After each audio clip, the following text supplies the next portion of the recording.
Welcome back to your nightmares, my children. This is Mr. Midnight speaking. I welcome you all to my humble abode. Today, I will be sharing with you some scary stories to end the year and to welcome the next. These are the final moments of 2022. And remember, you are another year closer to death. So buckle up and let me feast on your fears and sorrows. Let's begin. And always remember, the darkness always follows. I will now leave you with my narrator, so enjoy. Number 1. The woman in the white dress. This happened just yesterday, so it's fresh in my mind. I'm not quite sure what to think of it because it was just so bizarre and unbelievable. I might have just been sleep deprived. So last night at maybe 11 or 11 p.m., I was walking around my block. My town is relatively safe, so I didn't feel in any danger. Plus, it was a beautiful night. I had been walking for around 5 minutes when a pale woman with blonde hair and a white dress caught my eye from across the street. She was about my height and looked to be around my age too. I didn't actually pay attention to her after I first noticed her. When I circled the block again, she was on the same street, a couple feet in front of me. She was standing on the curb, staring at the cars passing by. It was a main road, so even that late, people were still driving on it. I said hello to her and she turned her gaze to me. I couldn't see her face super well, but from what I think I saw, she had no pupils or color in her eyes, and she just stared at me. After a while, I asked if she was okay. She didn't respond again and simply pointed at the road. I was really confused and I didn't understand. Right as a red car started coming down the road, she stepped into the road. The car slammed into her and it was a bloody mess. The driver immediately stopped and jumped out. It was a man in his mid-20s. We both spoke about it, freaked out. He called the police and I went around the car to see the state of the girl. Once I circled around the car, she was gone. Not gone as in dead, gone as in she just wasn't there. The blood on the road was gone too, but not gone from the man's car. After the police arrived, they concluded that it was some big hoax of a kid who didn't know what they were talking about, and some guy who went along with it. The blood in the truck was brought to investigation, only to be found as paint. Nothing else was put up about it. I'm still not sure if what happened was real. It felt so real, but I don't believe in the paranormal. I don't know what it was, if it was just a demon or if it was real. I remember it like it was real. I feel like I can't leave the house now. I don't understand anything now and I kind of feel like I'm going crazy. Has anyone else experienced something like this? Number 2. My parents' haunted house. This may be too long for some people to read, but I had to share. This is the first time I'm posting anything online about this. I am a 31-year-old woman, married, and I recently moved back in with my parents due to moving back to the town I grew up. My husband and I are taking our time looking for our own place due to wanting something nice in the area, and that is usually hard to find. This story takes place in my parents' house, starting back 10 years ago. A description of the house for a bit of context. It's a two-story brickstone house in city limits, but still surrounded by nothing but woods. You have to go through a garage that leads into the kitchen with the first bedroom to your left. Past the kitchen is the main living room, and to the right is the hall that is very open. In this area you will find the main dining room and the second living area. But if you continue straight, you will see the staircase to your left, and even further straight is my parents' bedroom and bathroom. Going up the stairs, you will come to the third living area. Yes, this is a huge house, with two sets of French doors side by side that lead to the outside balcony.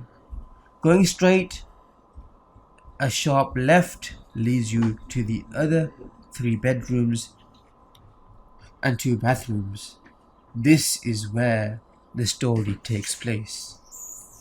The first time I stepped foot into this house, I immediately felt off, like something just wasn't right.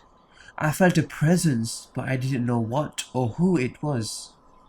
I brushed it off, thinking I was just reading too much into it.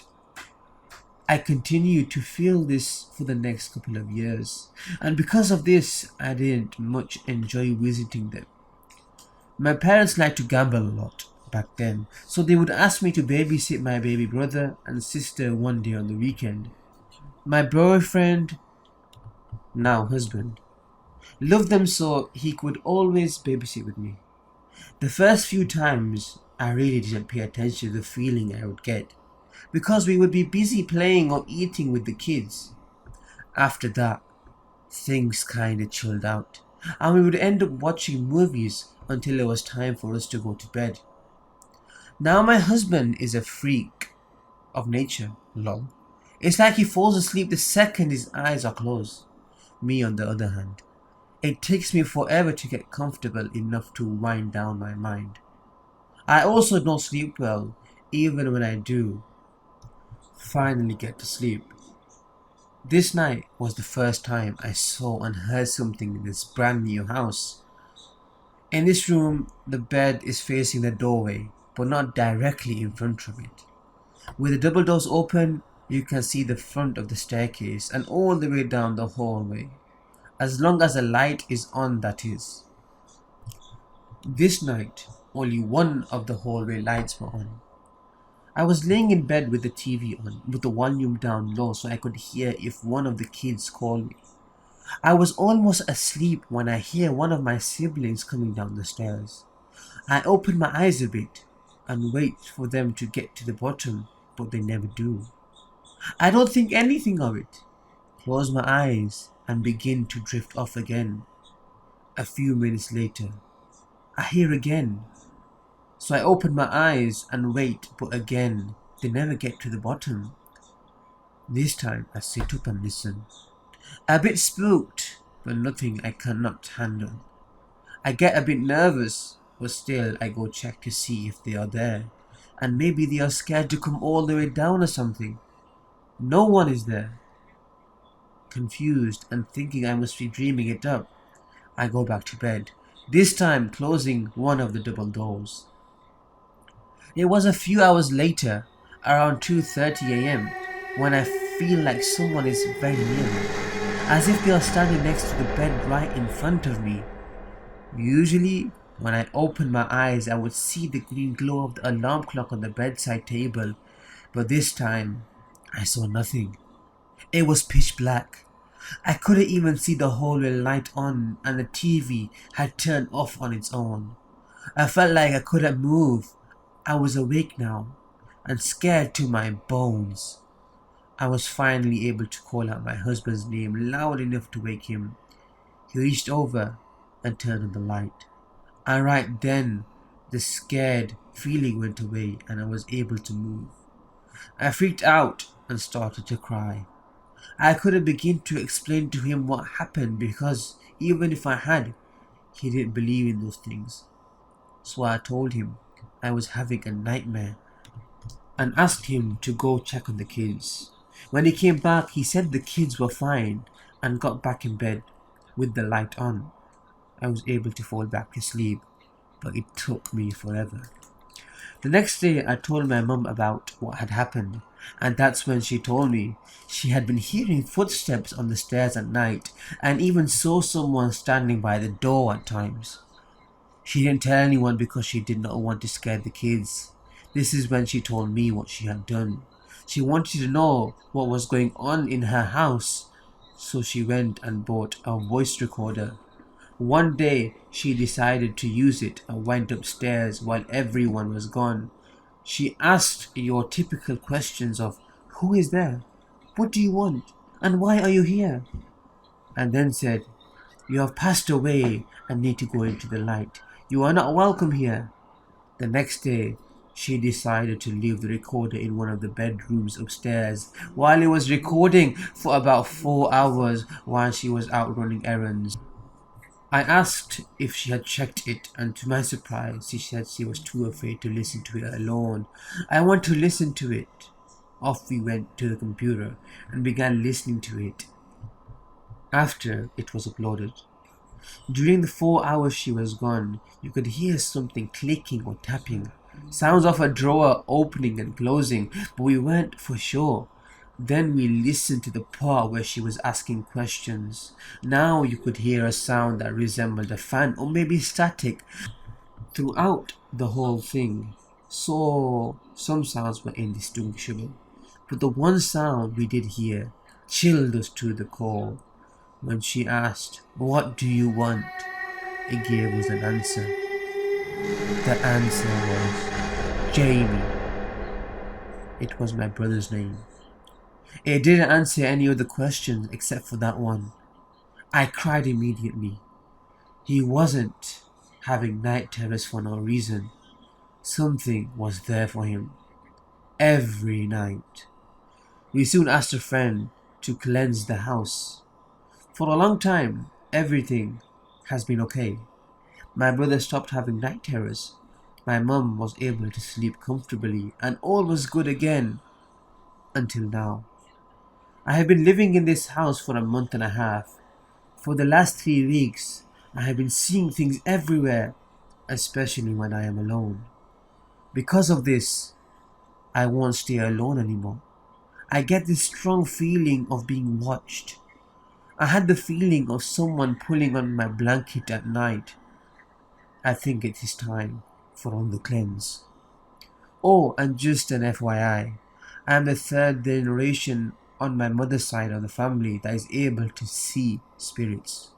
My dad's side of the family has, in the past before I was born, practiced black magic. I don't like speaking to them, and I won't dabble in any of the spiritual stuff most people do. I stay as far away from it as possible, and I recommend that you do too. Even if you are careful, these spirits can haunt you for a long time, even after you are gone. An update. So I'm sitting in the living room floor playing with my nephew. Mum's on the left couch, and sister is on the right couch.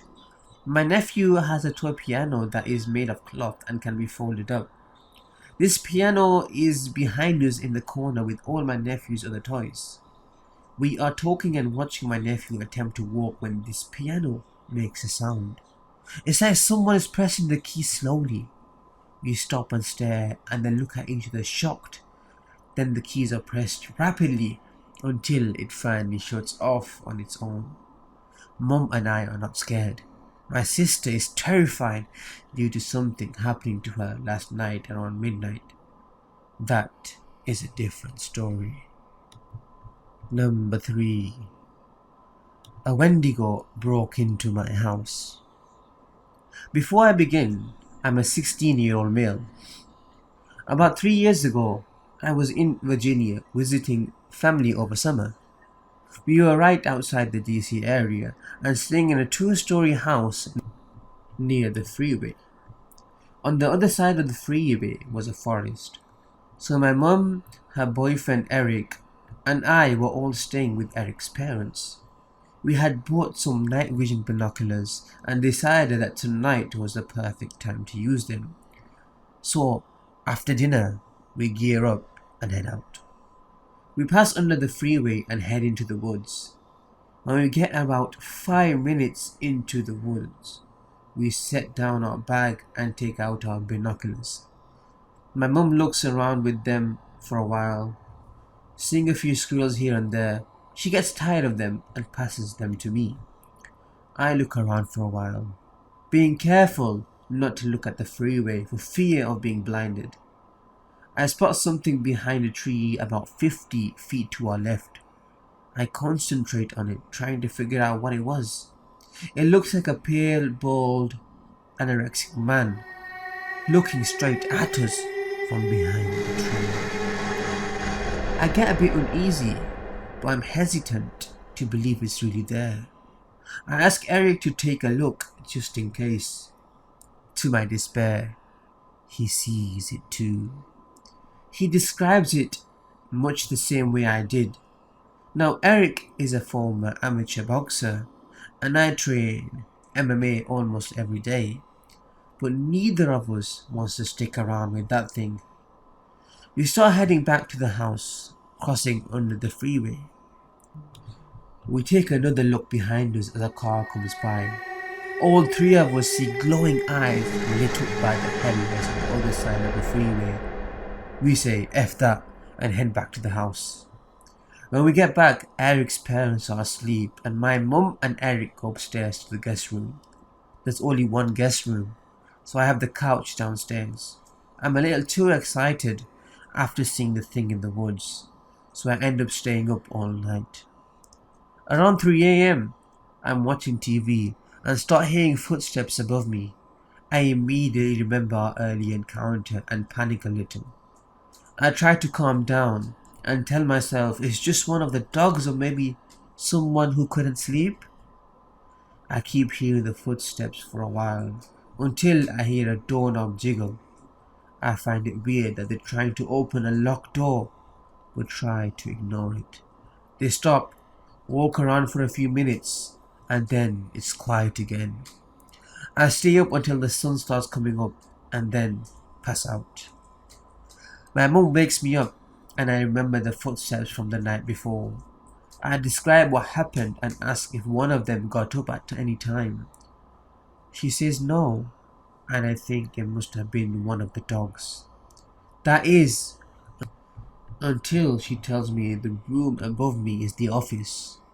No one was in the office and the door stays locked at night. My heart sinks as I piece it all together. I don't know if it was that thing for sure, but I think it was. I've done a lot of research since then, trying to figure out what that thing was that night. I found 2 creatures that seemed to match it. I think it was either a skinwalker or a Wendigo. Whichever one it was, I'm just thankful that door was locked. I know I wouldn't be able to fight that thing, no matter how tough I am. And now I will review the stories. So the first story was uploaded to Reddit by Lily Draws, and the title of it was The Woman in the White Dress. It was scary because of the demon girl. As usual, demon girls are very scary. I actually thought the car would go through the ghost demon girl, but the fact that there was a collision and blood, it's quite original, and if it was real, quite scary. This makes it more scary. Maybe this demon girl isn't a demon, but a ghost who died in a car accident the same way. And she has to repeat and replay the way she died. Maybe she jumped in front of the car willingly and she committed suicide, and her punishment is that she has to repeat it over and over and over again. I rate this 7 out of 10. It's very scary. The second story that was narrated is by Twilight Dreamer 87. It was posted on Reddit, and the story is called My Parents' Haunted House. I loved it. Haunted creepy houses are very cliche, and very fun, because the ghost, the demon, or whatever entity is in that house can pop out of anywhere, in any room, and there is a large closed surface area, making escape sometimes impossible. And because it is a house, it's harder for you to leave that house because you're living in it. So I rate this 8 out of 10. Now the final story I read was by the author Build Hunter 62, and the title, it was "A Wendigo Broke Into My House," and it was posted on Reddit, and it was creepy, very creepy, as bald pale men in the woods are usually creepy. Actually, anyone stalking and staring at you from the woods at night is outright creepy and scary, and I'd also be scared in that situation. I rate that 8.5 out of 10. And now I would like to say thank you for all the people that participated in this video. Thank you for listening, and subscribe, like and share. And now I'm going to leave Mr. Midnight to do the outro. So bye and peace. Well, my children, thank you for listening. I hope that this year brought you nightmares, and I hope the next brings you more. I'll see you again very soon. So until then, love the darkness as it always follows.